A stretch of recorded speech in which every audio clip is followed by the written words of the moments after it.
Les écouteurs True Wireless sont la dernière grande tendance dans le monde de l'audio. Ce nouveau marché né en 2019, désormais incontournable, attire les grands noms de l'audio. Sony, JBL, Jabra, Apple, Samsung, Sennheiser. Comme les jeunes poussent. Et il y a de quoi. La promesse de liberté totale, sans fil, l'aspect pratique et compact de ces petites bêtes a conquis de très nombreux amoureux de la musique en déplacement. Nous portons donc une attention toute particulière sur ces points dans nos tests, en plus des autres points critiques. Confort, facilité d'utilisation. Notre comparatif est là pour que vous puissiez trouver le modèle qui correspond le mieux à vos besoins et votre budget.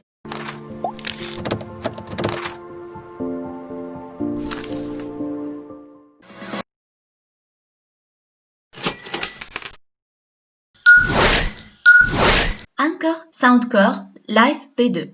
Les écouteurs sans fil Soundcore Live P2 d'Anker cochent de nombreuses cases, notamment celle d'un son correct et de bonnes performances pour les appels main libre. Les écouteurs se rangent horizontalement dans leur boîtier plutôt que verticalement, signalant également qu'au lieu de commandes tactiles, les Live P2 intègrent des boutons physiques, ce que certains préfèrent. Ils sont équipés de 4 microphones. Il n'y a pas de recharge sans fil, ce que l'on peut comprendre à ce niveau de prix, mais on a tout de même droit à de l'USB-C. L'autonomie est estimée à 7 heures, à volume modéré et comptez 32 heures avec le boîtier de recharge. Les écouteurs ont un indice d'étanchéité IPX7, ce qui signifie qu'ils peuvent être entièrement immergés dans l'eau à une profondeur d'1 mètre. Ils offrent sans conteste le meilleur rapport qualité-prix de la gamme Anker sans fil actuellement. Le son est bon, mais pas excellent. Pour plus d'informations, les liens sont disponibles dans la description. OK EP-T21. Contrairement au haut de gamme de la marque, OK garde une signature bien claire et affirmée sur ses écouteurs. Au niveau du hardware, c'est une matière très plastique qui est utilisée par la firme chinoise sur ce modèle. Le rendu est vraiment excellent puisque pour des intra-auriculaires, les écouteurs sont vraiment légers aux oreilles. On se retrouve finalement avec un hardware vraiment excellent pour un prix très attrayant. Évidemment, il ne faut pas comparer ces écouteurs avec des AirPods, des Galaxy Buds ou même des Huawei FreeBuds. Nous sommes seulement sur des écouteurs à moins de 50 €. Donc forcément, il y a quelques concessions. Déjà, pas de charge sans fil, ni de charge via USB-C, ce qui reste que très peu étonnant pour le prix. Au niveau du son, les OK EP-T21 sont vraiment très bons. Le son reste assez dynamique, même si on sent que les basses sont légèrement accentuées, ce qui reste plutôt apprécié pour le grand public. Pour des personnes qui cherchent des écouteurs légers avec un bon son, les OK EP-T21 sont vraiment source de recommandations. Mais cependant, dans sa globalité, ces écouteurs sont très bons, et même pour un usage sportif. Les OK EP-T21 ont tendance à bien tenir dans les oreilles, à condition évidemment de choisir le bon embout. Pour des personnes non audiophiles, à la recherche d'un son équilibré et d'un design minimaliste, les OK EP-T21 sont excellents. Pour plus d'informations, les liens sont disponibles dans la description.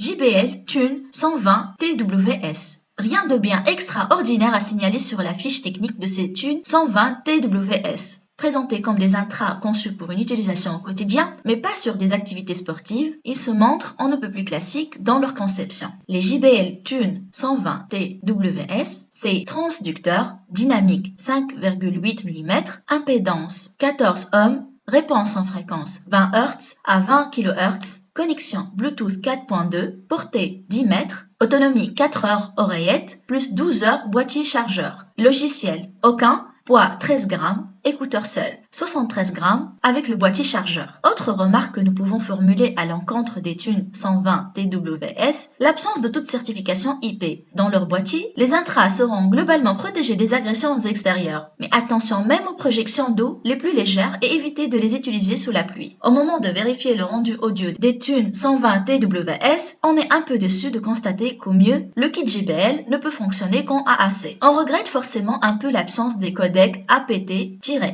et APT-XHD, mais surtout du codec de chez Sony, le LDAC souvent considéré comme le plus qualitatif. Notez en revanche qu'il est impossible d'utiliser l'oreillette gauche en solo, comme kit main libre, une fonction dont l'écouteur droit s'accommode bien. Pour compléter nos tests audio, il nous faut évoquer la captation du micro. Rien à dire du côté du timbre de la voix, qui n'est jamais trop métallique et généralement toujours très clair. Profitez de la qualité JBL à moins de 100 €. Tel était le pari des Tune 120 TWS. Un pari partiellement atteint, car même s'il n'y a pas grand-chose à redire sur la qualité générale ou les finitions de ce kit d'intra, de nombreuses petites remarques viennent en ternir le bilan. Pour plus d'informations, les liens sont disponibles dans la description. Sony WF-1000XM3.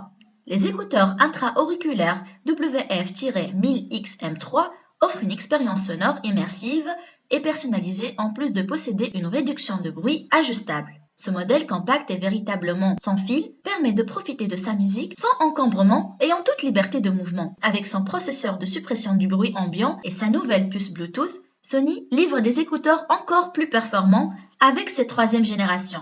Avec une finition moderne et discrète, les écouteurs sont petits et restent facilement en place. Petit bémol, ils ont tendance à se déplacer et même à tomber lors de la pratique de sport plus agitée, comme la course à pied.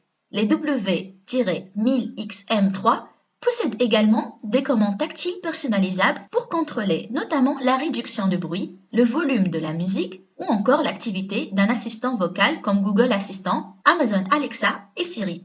Avec ses microphones intégrés et sa technologie Quick Attention, ces écouteurs permettent de discuter facilement et clairement sans avoir à retirer les écouteurs, donc tout en gardant les mains libres. Avec les WF-1000XM3, Sony se démarque au niveau des possibilités de personnalisation. L'application Sony Headphones Connect, avec la technologie 360 Reality Audio, permet de prendre des photos de votre oreille avec l'écouteur en place afin d'offrir la meilleure expérience possible. Ainsi, l'écoute est davantage adaptée à votre oreille et le résultat est impressionnant. Les basses sont dynamiques, les médiums sont chaleureux et les hautes sont précises. Le tout pour une qualité sonore incroyable. Plutôt que de relayer le son d'une oreille à l'autre, la nouvelle puce Bluetooth transmet du son à l'oreille gauche et droite simultanément pour une expérience d'écoute exceptionnelle. De même, cette technologie permet d'assurer une couverture d'écoute plus large et une meilleure synchronisation lors de l'écoute d'une vidéo par exemple. L'écouteur intra-auriculaire WF-1000XM3 sont à la fois Bluetooth et à réduction de bruit. Ce qui est le plus étonnant dans tout ça, c'est qu'il demeure malgré tout très compact. Nous avons beaucoup aimé la possibilité d'ajuster le niveau de réduction de bruit en fonction de l'activité pratiquée pour les voyageurs recherchant des écouteurs à réduction de bruit performants et très compacts. Pour plus d'informations,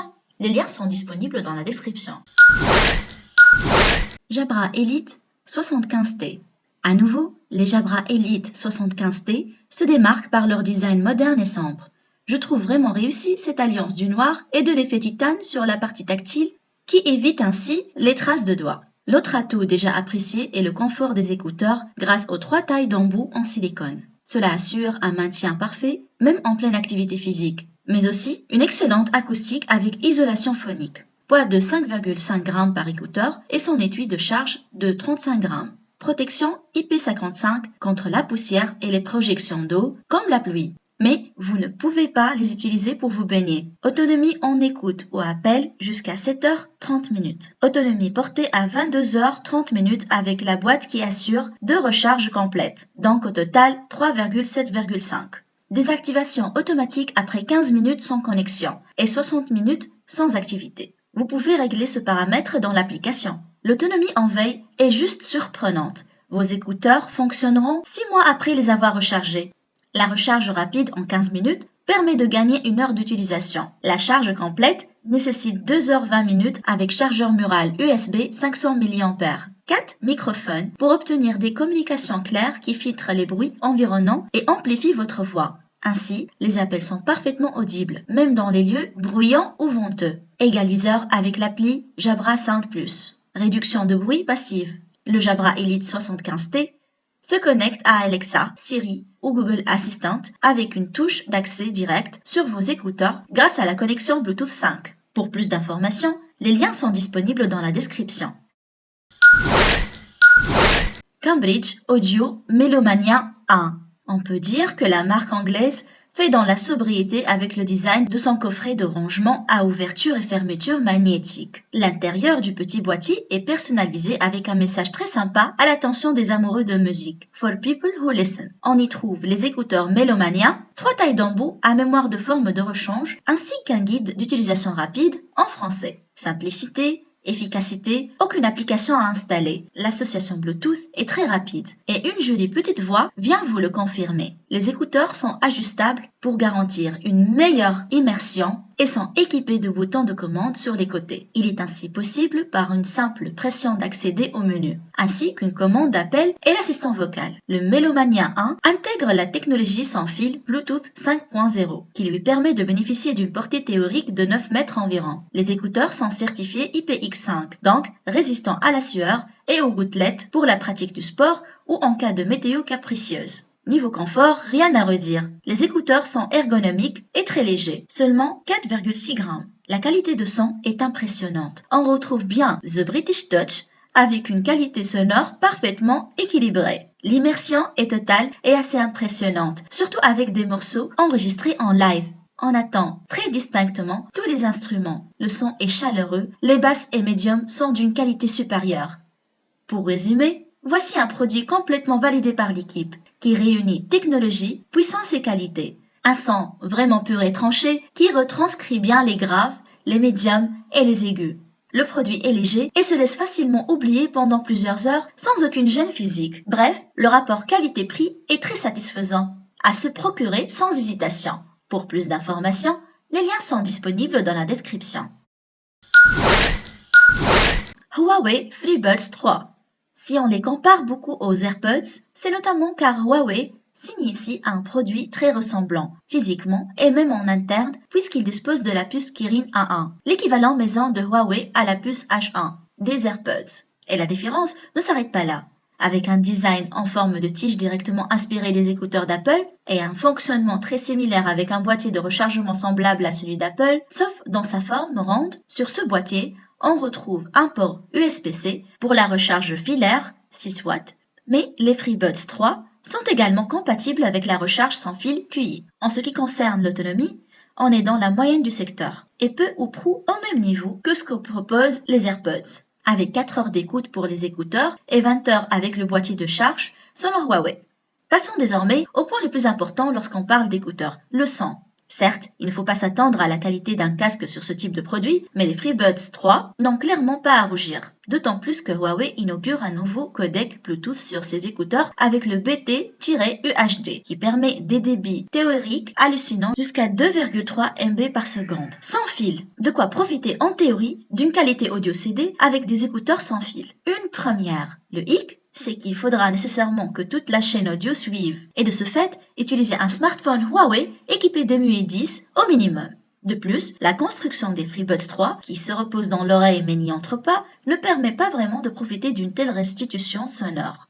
Concrètement, la stéréo est particulièrement bien retranscrite, et le son est globalement plutôt neutre, bien qu'un peu en retrait au niveau des basses, mais c'est normal avec des écouteurs non intra. Les performances sonores des deux tiges sont très correctes et surtout, elles devraient convenir à la plupart des utilisateurs. Là encore, on est à peu près au niveau de ce que fait Apple avec ses AirPods, voire légèrement au-dessus, soit un son correct ou tout du moins largement suffisant pour écouter de la musique compressée en streaming. Notons également que la latence est extrêmement basse, suffisamment pour ne pas être gêné par le décalage entre le son et l'image sur une vidéo. On l'a testé sur un iPhone et la latence était très correcte. Elle est d'ailleurs d'autant plus réduite si vous utilisez un smartphone de la marque, comme on l'a fait avec un Huawei P30 Pro et un Huawei Nova 5T. C'était effectivement encore plus transparent. Les Huawei FreeBuds 3 offrent de très bonnes performances et s'apparentent dans la réalité à des écouteurs sans fil, tout ce qu'il y a de plus classique. Pour plus d'informations, les liens sont disponibles dans la description. Apple AirPods Pro. Les AirPods. À ma décharge, on va parler aujourd'hui des AirPods Pro et non des classiques, qui ont une tige bien plus courte. Vu que je me suis arrêtée sur cela, autant parce que je trouve ça moche, que parce que les AirPods classiques ne tiennent tout simplement pas dans mes oreilles si je fais le moindre mouvement de tête. Commençons par le commencement. Et parlons un peu contenant. Le boîtier de recharge des AirPods Pro est plus imposant que celui des AirPods classiques et se présente plus en longueur qu'en hauteur. La finition est toujours absolument impeccable et le clapet, qui produit un claque de fermeture très plaisant, ne bouge pas d'un poil. Compatible avec la recharge sans fil, ce boîtier promet 24 heures d'écoute supplémentaires quand il est complètement chargé. Les AirPods Pro tiennent vraiment bien en place une fois le bon embout trouvé. Un petit tutoriel est d'ailleurs proposé lors de la première connexion pour vous guider dans le choix avec analyse en direct du rendu sonore pour vous indiquer si c'est le bon. À titre personnel, j'ai fait le test lors du déballage. en bout M et l'application m'a dit que tout était OK. Une fois en place donc, les AirPods Pro ne bougent pas. Vous pourriez courir avec, je pense, mais je n'ai pas osé faire le test pour être honnête. Et tout comme dans l'oreille, une fois dans le boîtier, ils ne bougent pas non plus, les aimants étant suffisamment forts pour les garder en place, même boîtier ouvert et retourné. Bonus, évidemment, pour les utilisateurs d'appareils iOS, iPadOS, macOS, tvOS, avec la possibilité de passer très facilement d'un appareil à l'autre, de l'iPhone à l'Apple TV, puis à l'iPad, en quelques clics. Ou encore de partager l'audio avec une autre paire d'écouteurs compatibles. Ça a du bon d'être enfermé. Venons-en à la partie la plus importante, le son. Parce que oui, de beaux écouteurs qui tiennent bien en place, c'est sympa, mais si c'est pour envoyer de la friture dans nos oreilles, ça n'en vaut pas la peine. Les AirPods Pro délivrent un son équilibré assez puissant, surtout si vous utilisez l'ANC, ce qui évite de grimper dans les décibels. Que ce soit pour de la musique, tout type, ou bien des podcasts, c'est un vrai plaisir d'utiliser ces écouteurs. Point bonus pour les appels. La plupart de mes interlocuteurs ne savent même pas si je parle via le micro du téléphone ou les AirPods Pro. Et la vidéo. Sur Netflix, via l'Apple TV, il n'y a aucun retard de synchronisation entre l'image et le son. Une note rapide sur l'autonomie. Annoncé à 4,5 heures d'écoute, voire 5 heures dans les modes transparence ou ANC, plus 24 heures en plus avec le boîtier, 5 minutes de charge dont le boîtier fournisse d'ailleurs 1 heure d'écoute, ce qui peut largement dépanner. En conclusion, je peux vous dire être absolument conquis par ces AirPods Pro. Je les ai achetés en fin d'année dernière et je ne sors plus de la maison sans. Même si en ce moment les sorties ne sont pas si fréquentes que cela. Mais même à la maison, pour m'isoler en télétravail ou pour des sessions de visio, j'utilise mes écouteurs au moins 2 ou 3 fois par jour. Compacts, relativement endurants, très polyvalents et produisant un bon son, les AirPods Pro sont une absolue réussite. Pour plus d'informations, les liens sont disponibles dans la description.